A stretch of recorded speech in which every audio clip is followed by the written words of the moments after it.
Hey everyone! Samahan nyo kami sa pagdiriwang ng birthday ng aming kaibigan na si F. Grabe nga guys, ang saya ng araw na to. Dahil kompleto ang lahat. Nandito ang mga kaibigan, dating mga katrabaho, at syempre ang mga loving housemates na parang pamilya na rin. Pagdating pa nga lang guys, ramdam na agad ang masayang atmosphere, puno ng kwentuhan, tawanan at kamustahan lalo na sa mga matagal nang hindi nagkita.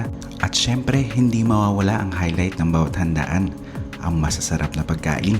Ang daming masasarap na handa na talaga namang nag-enjoy ang lahat habang kumakain at nagkwekwentuhan.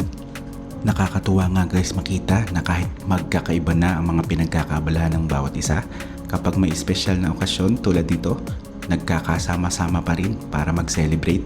Talaga nga guys, memorable ang araw na ito dahil hindi lang birthday ang pinagdiriwang namin, kundi pati na rin ang friendship, good memories at magandang samahan na nabuo sa paglipas ng panahon. Minsan, hindi naman kailangan ng ingranding okasyon para maging masaya.